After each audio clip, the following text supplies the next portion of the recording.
Dito sa mundo, ito talaga yung totoo. Yung realidad na dapat alam mo at ng lahat ng tao. Naparito kang hubad, aalis kang nakahubad. Dumating kang nangihina, lilisan kang mahina. Iniluwal kang walang salapi at mga bagay. Maglalaho kang walang salapi at mga bagay. Ang una mong paligo, may naghugas sa iyo.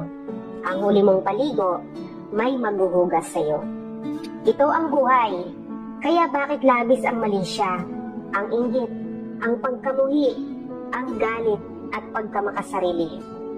Maging mabait sa lahat at gumawa ng kabutihan. May hangganan ng oras natin sa mundo. Huwag sayangin sa walang kabuluhang bagay. Manalangin at higit sa lahat, huwag na huwag natin sasambahin ng pera. Dahil kahit anong dami ng pera mo o ng ari-arian mo, kapag binawi ng Diyos ang buhay mo, iiwan mo rin yan at hindi mo madadala sa iyong pupuntahan. Wala kang karapatang magsalita ng masakit, kahit ikaw pa ang tumulong. Maraming tataas na naman ang kilay sa title ng video na ito. Kapag tumulong tayo, tutulong tayo ng puso, tutulong tayo ng buong puso, tutulong tayo ng bukal sa loob.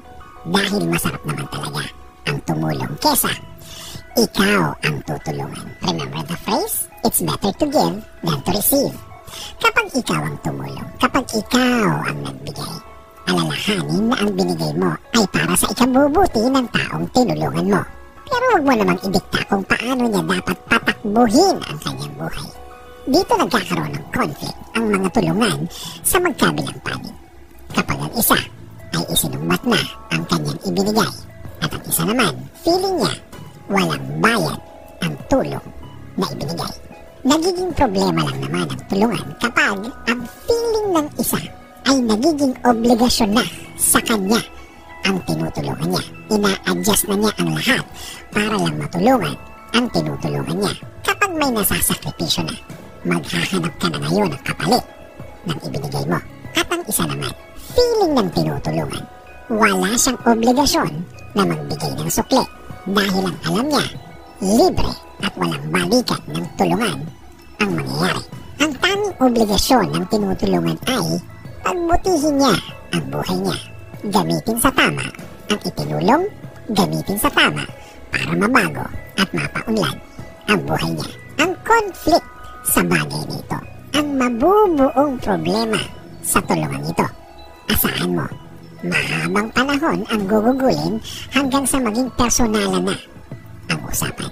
Hanggang ang mga nasasaktan na ay hindi na dapat nasasaktan dahil hindi naman sila kasali in the first place sa naging usapan. Payo ko, maging malinaw ang lahat. Kahit pa yan ay kakilala, kaibigan, pamilya o kahit best friend mo pa. Lagyan ng limit ang sarili. Tulungan hanggang kaya. Tumulong habang tinutulungan ng sarili niya ang tinutulungan. Again, maging malinaw at maging bukal sa loob palagi. Let us pray. Panginoon, bigyan mo ng peace ang mga taong may conflict sa mga panahong ito. Ano man ang mga naging issue sa kanilang dalawa, nadamay man ang mga walang malay sa away nila. Maging ikaw ang maging instrumento sa pagbabati ng mga nag-aaway na ito. Mahanap sana nila sa kanilang kalooban ng kapayapaan para makapag-usap sila ng maayos at tahimik.